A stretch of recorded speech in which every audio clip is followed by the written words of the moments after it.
días. Gracias, César, por tu presentación. Gracias por la invitación. Gracias, Álvaro, que me invitó a participar en este fórum.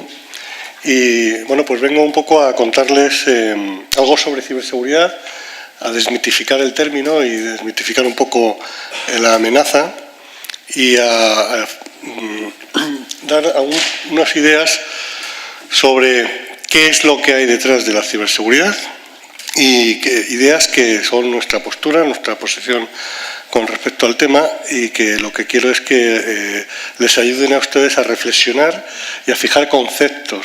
He preparado una presentación un poco didáctica sobre determinados conceptos que se manejan con demasiada alegría en los medios de comunicación y que lo que crean es un desconocimiento total y absoluto sobre el problema. Bueno, pertenezco a una organización que es el Centro Nacional de Inteligencia. El Centro Criptológico Nacional tiene una serie de misiones y cometidos totalmente conocidos y publicados en el Boletín Oficial del Estado, en diferente normativa y regulación, y nos dedicamos a prevenir, detectar y garantizar que los sistemas de información y comunicaciones de las administraciones públicas sean seguros. Ahí queda eso. Bien, entrando ya en materia, esto es una de las labores de divulgación que hacemos. Antes me ha hecho gracia porque hablaban de otro organismo que es INCIBE, que es un organismo de referencia en el mundo de la ciberseguridad, y decían que son los que más publicaban guías y consejos y determinadas pues recomendaciones en materia de ciberseguridad. Y bueno, nosotros también publicamos un montón de información que está en nuestra página web, que es abierta con un montón de guías y recomendaciones, ¿no? Y esto es un ejemplo de lo que estoy hablando. Bueno, entrando en materia. Voy primero a determinar de qué estoy hablando cuando utilizo el término ciberseguridad, ¿vale? Ustedes conocen que hay un convenio sobre ciberdelincuencia del Consejo de Europa, que es del año 2001, que fue ratificado por España en el año 2010, si no recuerdo mal, y que establece que los delitos informáticos o cybercrimes o delitos o crímenes informáticos o los ciberdelincuentes pueden ser de tres tipos, en función de dónde colocamos la tecnología, ¿vale? Si el delito tiene por objeto modificar la tecnología, es decir, una intrusión en un sistema, una manipulación de un sistema, etcétera, etcétera, si hablamos de delitos que estarían encajados en la primera casilla, delitos exclusivamente relacionados con los ordenadores y sistemas de información, en particular los ataques contra los sistemas de información. Hay un segundo cajón donde se agrupan los ciberdelitos, que son todos los que tienen que ver con el contenido. Es decir, el objeto del delito no es la tecnología, sino el contenido de esa tecnología. Estoy hablando de la copia ilegal, de la descarga ilegal, de la pornografía infantil, todo ese tipo de delitos que realmente no se manipula el sistema informático, no se manipula el sistema de tecnología de la información, sino que lo que se hace es abusar del contenido. El delito es el contenido, no el sistema. Y por último, los delitos que tienen que ver con el uso de la tecnología como medio para cometer un ciberdelito. Por ejemplo, si yo me conecto a una página web que vende bicicletas y compro una bicicleta, hago la transferencia y la bicicleta no me llega nunca a mi casa, a mí lo que me han hecho es una estafa, utilizando la tecnología, pero es una estafa de las de toda la vida, ¿vale? O sea, no ha habido ninguna manipulación del sistema informático, simplemente ha habido un uso de la tecnología para estafarme, para engañarme, ¿vale? Nuestro Ministerio del Interior también utiliza, cuando yo hablo de ciberseguridad me estoy refiriendo al primer cajón, es decir, un delito o un ataque a un sistema informático para manipularlo, para hacerme con el control de ese sistema informático, del sistema de tecnología de información. En nuestro Ministerio del Interior también incluye como ciberdelito y los mete dentro de las estadísticas que publica la Fiscalía en relación con el ciberdelito en España, todos aquellos delitos que están siendo cometidos utilizando o abusando de las redes sociales o de Internet, ¿no? Entonces mete ahí todo lo que son delitos contra el honor y todos los delitos de amenazas y coacciones utilizando la tecnología, utilizando fundamentalmente Internet o las redes sociales. Esto para nosotros tampoco es ciberseguridad. No sé si queda claro de lo que voy a hablar ahora mismo. Voy a hablar de aquellos ataques a los sistemas de información y comunicaciones. No voy a hablar de ciberdelitos que no tengan que ver con ataques a los sistemas de información y comunicaciones. O sea, todo lo que es delito de contenido, el Centro Criptológico Nacional no lo trata, no lo estudia ni lo investiga.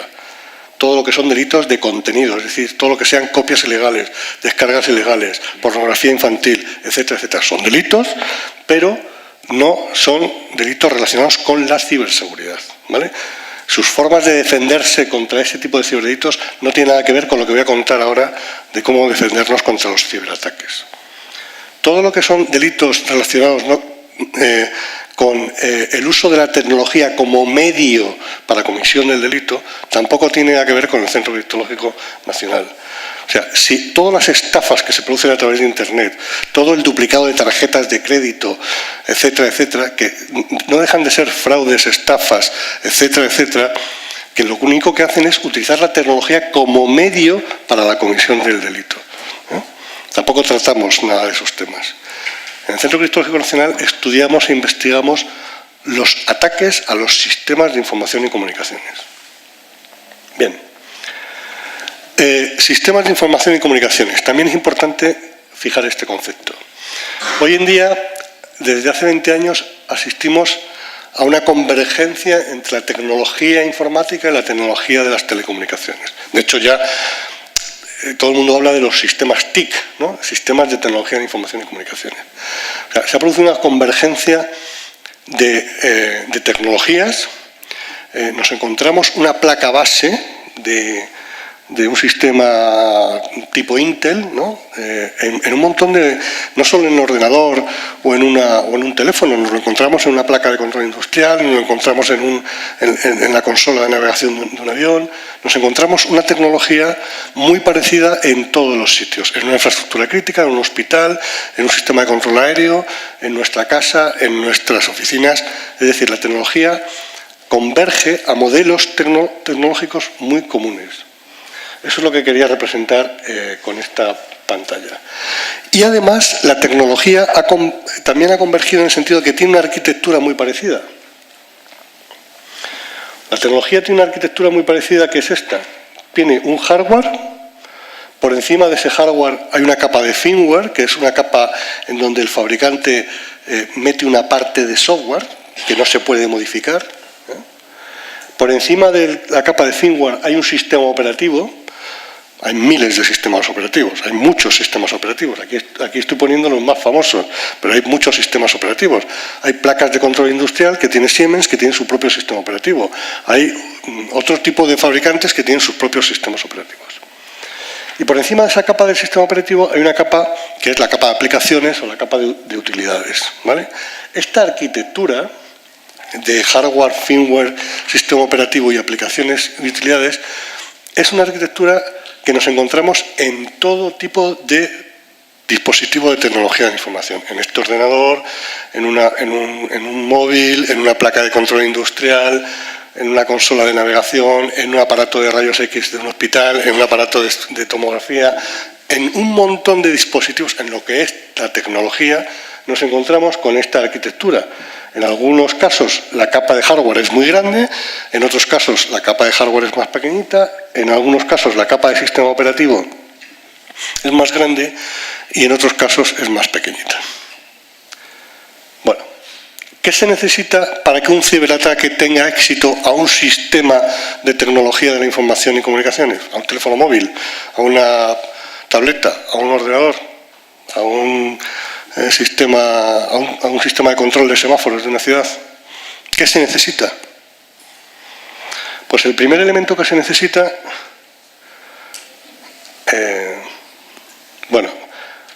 antes de que se necesita el concepto de éxito. ¿Cuándo tengo éxito en el ciberataque? Cuando puedo destruir el sistema, puedo neutralizarlo o puedo manipularlo, ¿vale? Es decir, consideraré que tengo éxito si he conseguido una de estas tres cosas. Y fundamentalmente, ¿dónde consideraré que tengo éxito? Si soy capaz de hacerme con el control del sistema operativo de este dispositivo. ¿Y qué se necesita para que tenga éxito? Pues que el sistema tenga una vulnerabilidad. Si el sistema no tiene una vulnerabilidad, será imposible que el ciberataque tenga éxito. Es una condición sine qua non, una condición necesaria para que un ciberataque tenga éxito. No es suficiente, pero es necesaria, fundamental. ¿Qué necesito además de una vulnerabilidad? Pues necesito un programa que se llama exploit, que sea capaz de explotar, de aprovechar esa vulnerabilidad. Si no tengo vulnerabilidad, no hay probabilidad de ataque. Si descubro una vulnerabilidad o hay una vulnerabilidad en el sistema, tengo que ser capaz de hacer un programa que explote o utilice esa vulnerabilidad. ¿Y cuál es el tercer elemento que se necesita para que el ciberataque tenga éxito? Pues tengo que ser capaz de colocar ese programa, ese exploit, dentro del sistema. Y eso es lo que nosotros llamamos el vector de infección, ¿vale? Es decir, elementos necesarios para que un ciberataque tenga éxito. Primero, que el sistema tenga una vulnerabilidad. Segundo, ser capaz de hacer un exploit o un programa que explote, que aproveche esa vulnerabilidad. Tercero, colocar ese exploit, ese programa, en el sistema que voy a atacar. Estos son condiciones necesarias. O sea, si no se dan ninguna de estas tres condiciones, no es posible un ciberataque. No es posible manipular un sistema informático. No es posible hacerme con el control o destruirlo o neutralizarlo.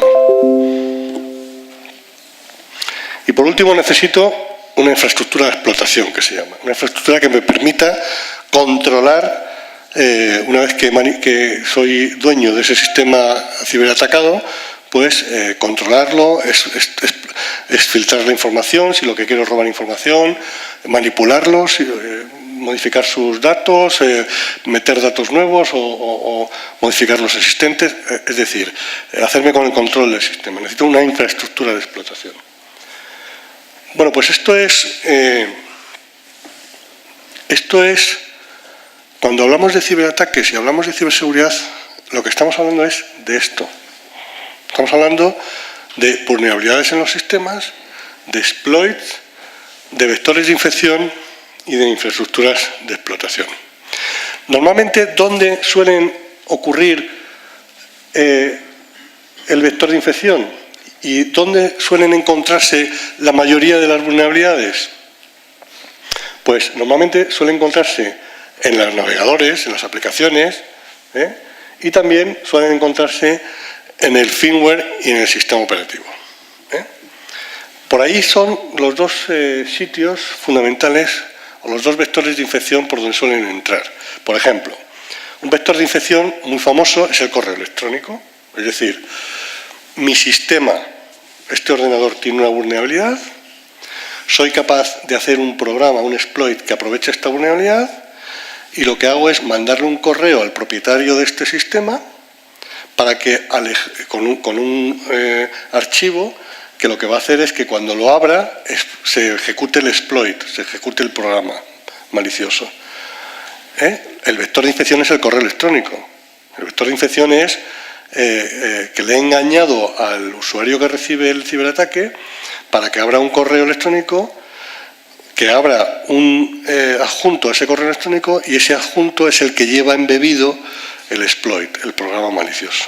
Y de esa manera lo que hago es infectar su ordenador. Esto es un vector de infección.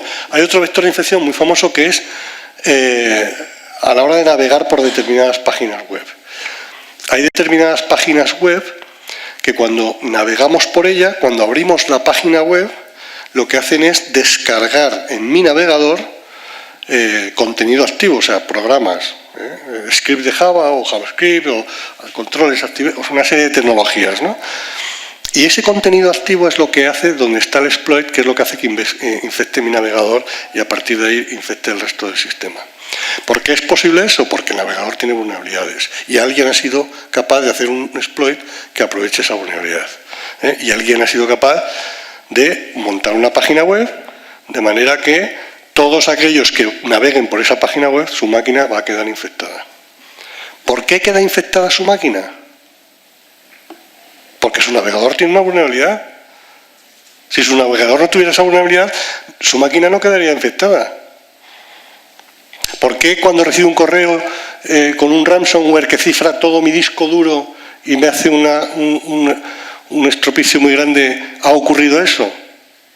Porque el sistema, mi sistema tenía una vulnerabilidad y alguien ha hecho un exploit para aprovechar esa vulnerabilidad y ese exploit incluía un mecanismo de cifrado de mi disco duro. Si mi sistema no tuviera esa vulnerabilidad, no hubiera sido objeto de ransomware.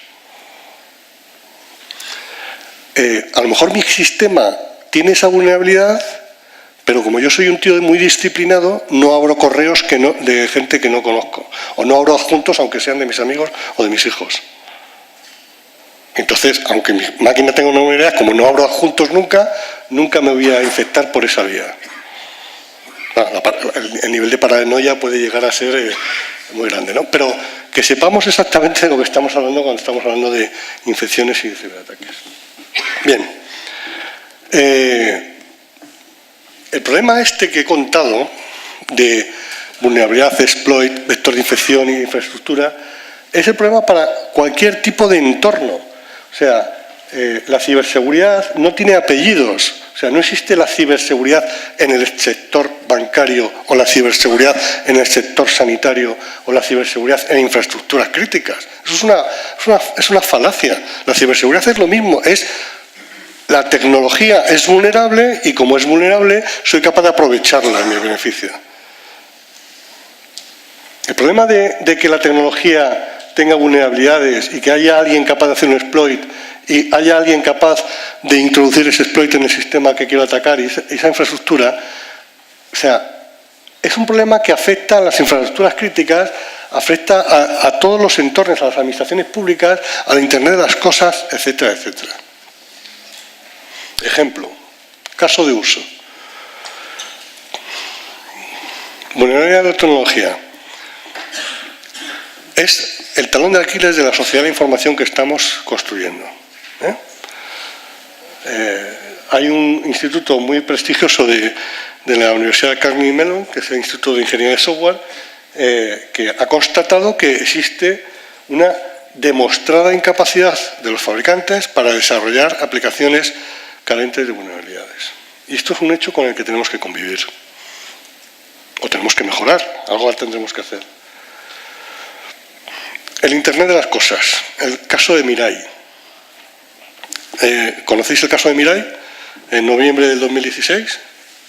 Ha sido el mayor ciberataque que ha ocurrido en el mundo. En noviembre del 2016. O sea, el volumen de este ciberataque no ha sido nunca replicado, y el ataque era una chorrada. El ataque era ridículo. ¿En qué consistía el ciberataque? Ustedes conocen que existen los sistemas de vídeo y de videovigilancia y las cámaras web que tienen una dirección IP, ¿vale? Esas cámaras tienen un chipset. Hay dos o tres fabricantes en el mundo de los chipsets que controlan esas cámaras, que son cámaras que lo que hacen es recibir órdenes y ejecutar órdenes, ¿vale?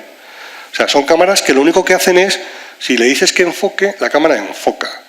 Si le dices que se mueva a la derecha, la cámara se mueve a la derecha. Si le dices que se mueva a la izquierda, la cámara se mueve a la izquierda. Si le dices que se ponga a grabar, la cámara se pone a grabar. Si le dices que deje de grabar, es decir, son dispositivos tontos. Solo hacen lo que dicen que tiene que hacer. ¿Cuál es el problema de Mirai? del ataque de Mirai que hubo en noviembre del 2016? Pues que alguien pensó, le voy a decir a una cámara que enfoque, pero en vez de contestarme a mí, que ok, ya he enfocado, contéstaselo a esta dirección IP.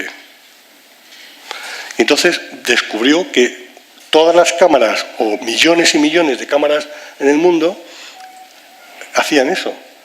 Eran capaces de contestar no al que le había pedido, al que le había mandado la orden, sino contestar a otra dirección IP que yo le decía. Entonces, ¿en qué consistía el ataque? Pues el ataque consistía en que un software que se llamaba Mirai lo que hacía era barría todo el direccionamiento de Internet y detectaba dónde había cámaras IP. ¿Vale? Detectaba. Hay todos estos 100 millones de cámaras IP que son susceptibles de ordenarles que hagan una cosa y que respondan no al que le haya ordenado, sino que respondan a otra dirección IP. Entonces lo que hacía este software, barría Internet, detectaba esas máquinas y entonces tenía un listado de todas las máquinas que hacían esas cosas y lo que en un momento dado lo que hizo fue darles la orden de que enfocaran, pero que contestaran a una máquina que se llamaba DynDNS, que era el servidor de nombres de dominio de la costa este de los Estados Unidos. El servidor del que dependían servicios como Twitter, Spotify, eBay, etcétera, etcétera. ¿Qué pasa? Que el servidor DynDNS, al recibir un montón de mensajes de millones y millones de cámaras de todo el mundo, en un momento dado, lo que hizo fue shutdown, se cayó. Fijaros qué cosa más tonta. O sea, el código fuente de Mirai son 100 líneas. Si es un programa súper sencillo. Hacer un barrido de todo el direccionamiento de Internet, mandar un comando a una cámara y ver si puede responder a otra dirección IP. Bueno, pues, ¿qué pasó con DynDNS? DynDNS, cuando recibió el primer ataque, se le echan abajo el sistema, piensa, algo ha pasado. Y entonces, pues dice, pues ha habido un fallo, rearrancan el sistema y se ponen a funcionar. A la hora y pico vuelve otra vez el Mirai a hacerles daño y lo vuelven a tirar. Y vuelven a darse cuenta, algo pasa, pero no saben lo que les pasa. Y vuelven a arrancar las máquinas y vuelven otra vez a funcionar. Y ya a la hora y pico otra vez, echan abajo otra vez el sistema, entonces ya empiezan a pedir ayuda. Oye, nos están atacando, pero no sabemos cómo, ni quién, ni de dónde. Entonces ya surge la alarma a nivel mundial entre los diferentes CERN, entre los diferentes equipos de gestión de respuesta, entre los diferentes operadores, Telefónica, Vodafone, etcétera, etcétera, ya descubren el tráfico de Mirai, o sea, el tráfico de las cámaras y de los sistemas de vídeo que en un momento dado hacen resoluciones, o sea, hacen respuestas a determinadas máquinas. Esto es un ejemplo de que la tecnología es vulnerable y que se diseña sin tener en cuenta en absoluto la seguridad. ¿Qué menos que poner en una cámara de estas que responder a quien me hace la petición, no responder a otra dirección IP? O una autenticación de que quien me está mandando la orden es quien me tiene que mandar la orden y no cualquiera me puede mandar una orden. O sea, eso es no tener la seguridad en mente a la hora del diseño de la tecnología, a la hora del diseño de los productos. Bueno, voy a darme más prisa. Debilidades de nuestro sistema de protección: falta de concienciación y desconocimiento del riesgo. Sistemas con vulnerabilidades, escasas configuraciones de seguridad y seguridad reactiva. Nuestras redes corporativas, nuestra tecnología son objetivos blanditos. Existe poco personal de seguridad y escasa vigilancia de lo que ocurre en nuestros sistemas. Y la superficie de exposición ha aumentado. Antes eran sistemas más o menos aislados y ahora estamos absolutamente todos conectados. Las redes sociales, la telefonía móvil, el Bring Your Own Device y los servicios en nube. Y después, los incidentes no se comparten. No existe compartición de información relacionada con los ciberataques. Claro, porque una gran empresa que cotiza en bolsa, si manifiesta que ha tenido un ciberataque y ha tenido un problema importante, pues baja muchos puntos en bolsa. Entonces, claro, esa información es muy delicada y a ver cómo se comparte y cómo se pide ayuda en esos casos, ¿no? Bien, ¿qué podemos hacer para evitar que un ciberataque tenga éxito? O sea, sabiendo ya fijado los conceptos de lo que es un ciberataque, ¿qué podemos hacer para que un ciberataque tenga éxito? Vulnerabilidad, exploit, vector, infraestructura. Pues tenemos que actuar en cada uno de estos frentes. Lo primero de todo es, ¿qué tenemos que hacer? Pues que la tecnología no sea vulnerable. ¿Cómo? Pues con prevención. Cuando estoy hablando de prevención, estoy hablando de que tenemos que evaluar la tecnología. Tenemos que certificar la tecnología y comprar productos cuya seguridad esté certificada. Tenemos que configurar la tecnología. La tecnología, según la desempaquetamos, la conectamos a Internet y a funcionar. No. O sea, la tecnología nuestro teléfono móvil tiene más de 40 parámetros relacionados con la seguridad. ¿Hay alguno de ustedes que maneje alguno de esos parámetros? ¿Que modifique alguno de los permisos del navegador o de algunas de las aplicaciones antes de utilizarla? ¿O en función de en qué ambiente o para qué se va a utilizar, modifique la seguridad? ¿O tenga varios perfiles de seguridad en función de su uso? Somos unos analfabetos desde el punto de vista de la ciberseguridad. No estamos acostumbrados a manejarnos con ese tipo de cosas. Yo pongo siempre un ejemplo con respecto a la seguridad vial, ¿no? O sea, todos ya tenemos asumido que llevar la presión de los neumáticos adecuadamente influye en nuestra seguridad. Que el coche tenga cinturones de seguridad influye en nuestra seguridad. Que tenga un airbag influye en nuestra seguridad. Que los líquidos de frenos estén en sus niveles influye en nuestra seguridad. Y tenemos una cierta preocupación y un cierto conocimiento de los elementos de seguridad de nuestro vehículo. Porque nos ha costado muchos muertos y muchos accidentes el concienciarnos y coger esas habilidades, ¿no? Bueno, pues en el mundo de la tecnología tiene que ser así. En el mundo de la tecnología tenemos que ser más habilidosos a la hora de manejar la tecnología desde el punto de vista de seguridad. Hay que prevenir verificando la seguridad de nuestros sistemas y auditando la seguridad de nuestros sistemas. Y esto lo tiene que hacer cualquiera, lo tiene que hacer uno a nivel usuario, y lo tiene que hacer una pyme, y lo tiene que hacer una gran empresa, y lo tienen que hacer las administraciones públicas. Es decir, tienen que evaluar la seguridad de la tecnología que están utilizando, certificarla o adquirir tecnología certificada, configurar la seguridad de sus dispositivos, de sus sistemas, verificar esa seguridad y auditar. ¿Qué más? Eso con respecto a luchar contra la vulnerabilidad. ¿Qué podemos hacer más para el vector de infección? Pues también prevención. ¿Cómo? Concienciándonos de los riesgos que asumimos al utilizar la tecnología, formándonos, siendo más hábiles, elaborando políticas de seguridad.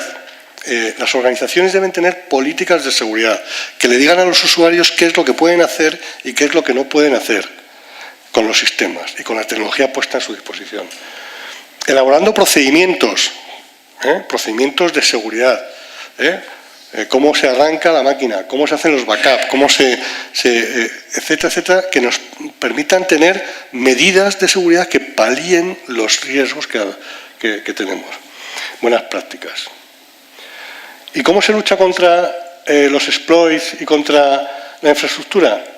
Pues, y aquí viene el nombre de mi presentación, con capacidad de detección. Es decir, antes poníamos las vallas, poníamos vigilantes en las vallas y mirábamos hacia afuera de nuestra organización para ver los ataques venir. Hoy en día ese paradigma en la seguridad ha cambiado. Hoy tenemos que mirar hacia adentro de nuestras redes y vigilar, monitorizar, tener equipos específicamente dedicados a vigilar la seguridad de nuestros sistemas y de nuestras redes.